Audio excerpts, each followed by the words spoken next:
Hello दोस्तों, horror story FM YouTube channel में आप लोगों का स्वागत है। अगर आपको भूत प्रेतों की सच्ची डरावनी कहानियां सुनना पसंद है तो जल्दी से मेरे इस चैनल को सब्सक्राइब कर लीजिए। हम हर रोज आपके लिए एक डरावनी कहानी लेकर आते हैं और आज फिर से हम लेकर आए हैं आपके लिए एक बहुत ही डरावनी कहानी। तो इसे खुद भी सुनिए और दूसरों के साथ भी शेयर कीजिए और मजा लीजिए इस सच्ची डरावनी कहानियों का। तो चलिए बढ़ते हैं आज की डरावनी कहानी की तरफ। हमारी आज की कहानी है डायन का कहर। कई बार हमारे साथ ऐसा होता है कि जब हम कहीं जा रहे होते हैं तो रास्ते में हम देखते हैं कि कई लोग हमसे मदद मांग रहे होते हैं, लेकिन कई बार हम उन लोगों की मदद भी कर देते हैं। एक बार की बात है कि एक परिवार ऐसा भी था जिन्होंने एक औरत की मदद भी की और उसके बाद जो भी उन लोगों के साथ हुआ वो बहुत ही डरावना और भयानक था। राहुल नाम का एक लड़का था जो कि अपने ऑफिस से घर आ रहा था। तभी रास्ते में उसे एक औरत दिखाई देती है, पर वो उस औरत के पास अपनी बाइक नहीं रोकता, लेकिन पीछे से वह आवाज मारती है और तभी राहुल उसकी आवाज सुनकर गाड़ी रोक देता है और उस औरत से पूछता है कि आपको क्या प्रॉब्लम है।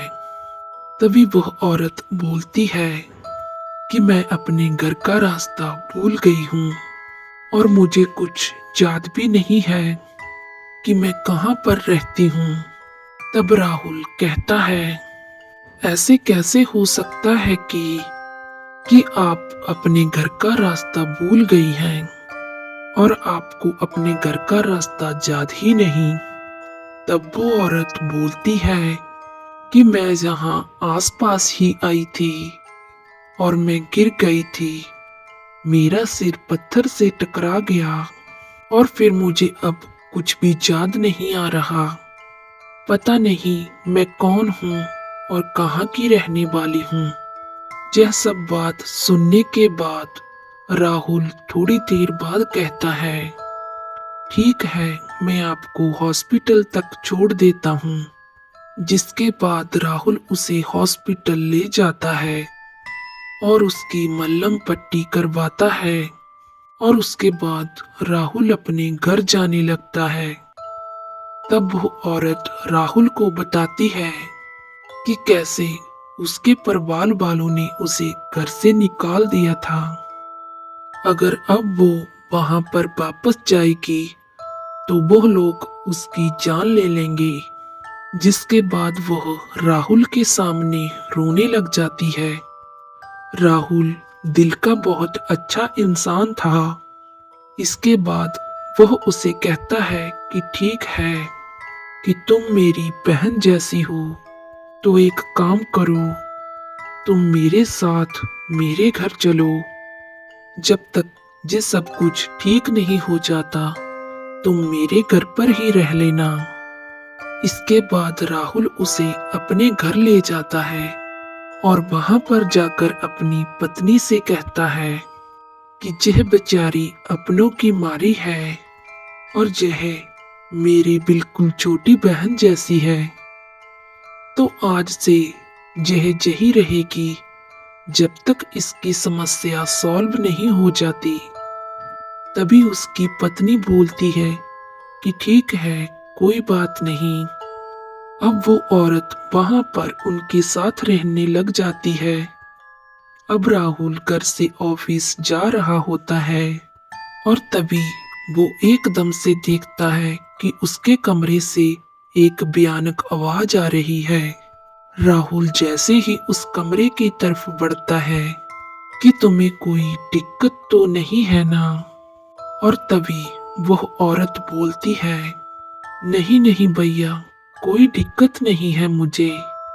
इसके बाद राहुल बेफिक्र होकर अपने ऑफिस के लिए निकल जाता है और वह अपनी पत्नी से कहकर जाता है कि इसका अच्छे से ध्यान रखना और इसे कोई भी दिक्कत नहीं होनी चाहिए और यह कुछ भी मांगे इसे दे देना। जिसके बाद राहुल की पत्नी कहती है कि ठीक है और वह ऑफिस को चला जाता है। अब शाम तक कुछ भी ऐसा नहीं होता कि जिसके ऊपर कोई शक किया जाए। उसके बाद उसी रात को एकदम से ऐसा लग रहा था कि जैसे कोई उनके घर में चल रहा हो और तभी राहुल कमरे से बाहर आता है और देखता है कि बाहर तो कोई भी नहीं है। राहुल कमरे में वापस आ जाता है और उसको जैसे ही नींद आने लगती है और तभी उसके कानों में एक भयानक आवाज सुनाई देती है, मैं तुझे नहीं छोड़ूंगी, मैं तुझे मार डालूंगी। राहुल डरकर एकदम से उठकर बैठ जाता है और सोचने लग जाता है कि यह आवाज कहां से आई।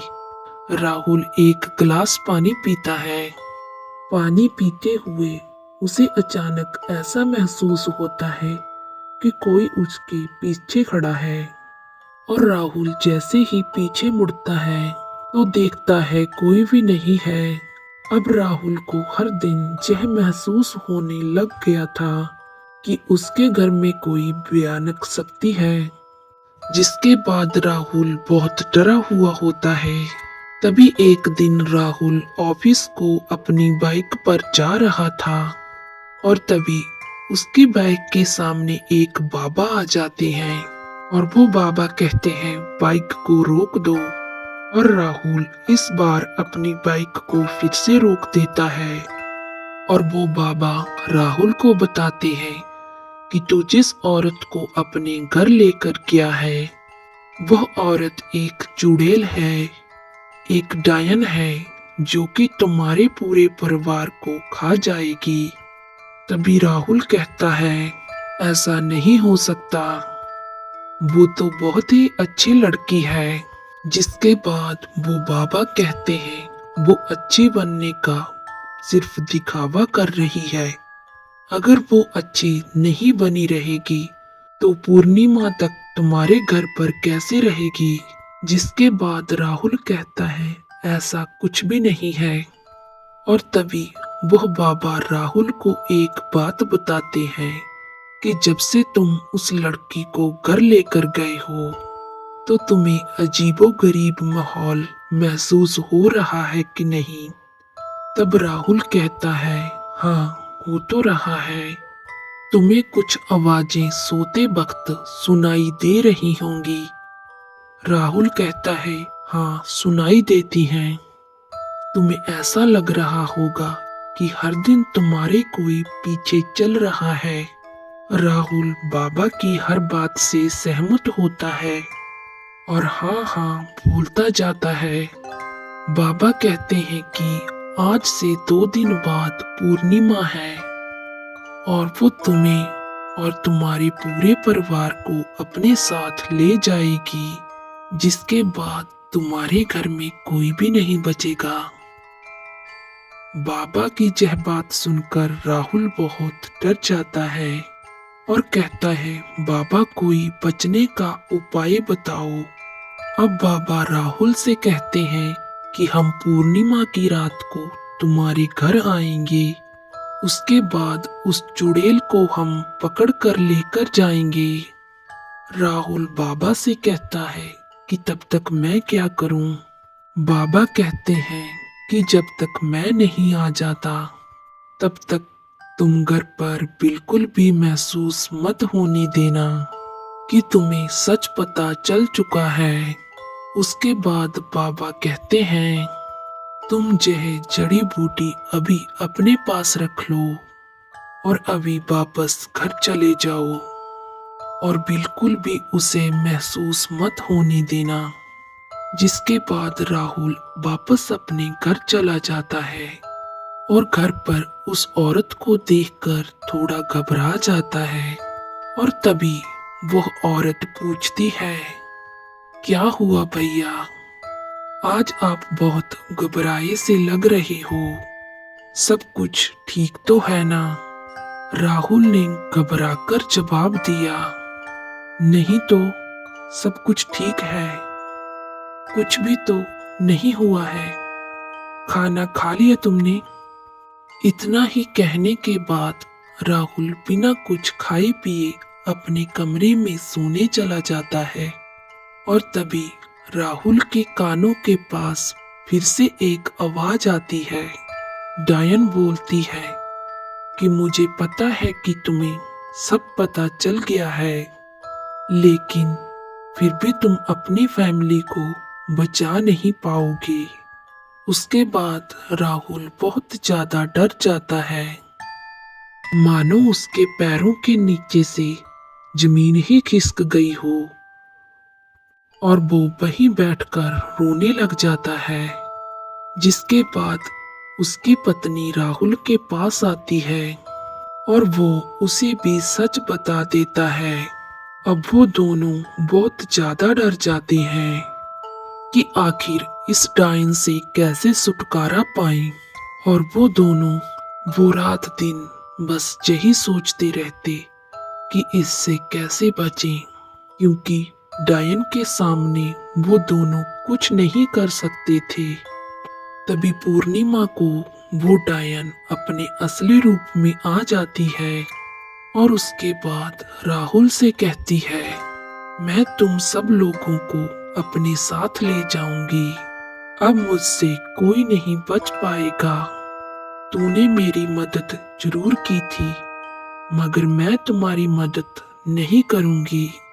इसके बाद राहुल को डायन जैसे ही गर्दन के बल उठाती है और अचानक से वो बाबा डायन के सामने आ जाते हैं और बोलते हैं, जाने दे इन सबको, आखिर इन लोगों ने तेरा क्या बिगाड़ा है? तेरी तो मदद ही की थी ना इन्होंने, और तू इन्हीं का घर बर्बाद करने में लगी हुई है। इसके बाद वो डायन कहती है, मेरा तो यह भोजन है, मैं तो इन्हें खाकर रहूंगी। इन्हें खाने के बाद मेरी शक्तियां और भी ज्यादा बढ़ जाएंगी। और तभी वो बाबा कहते हैं, अगर तूने इन लोगों को नहीं छोड़ा तो मैं तुझे मार दूंगा। इसके बाद वो डायन एक खूंखार हंसी हंसते हुए कहती है कि मेरा तुम कुछ नहीं बिगाड़ पाओगे। जिसके थोड़ी देर बाद बाबा कुछ अपनी पोटली से निकालते हैं और उसके ऊपर जोर से फेंकते हैं, और डायन दर्द के मारे चिल्लाने लगती है और राहुल को छोड़ देती है और कहती है, मैं तुम्हें नहीं मारूंगी, मुझे जाने दो, बस मुझे जाने दो। और उसके बाद वो बाबा अपनी तंत्रिक शक्तियों से उस डायन को बोतल में बंद कर लेते हैं। राहुल से कहते हैं, आज के बाद तुम्हें रास्ते में कोई भी दिखाई दे तो उसे अपने घर कभी भी मत लाना, चाहे वो कितना भी रोए, मदद जरूर करो, लेकिन इतनी भी नहीं कि तुम्हारे घर वालों की जान पर बन आए। इसके बाद वो बाबा उस बोतल को ले जाते हैं और उसे एक ऐसी जगह पर बंद कर देते हैं जिसके बाद वो आत्मा कभी उस जगह से छूट कर नहीं आ सकती थी।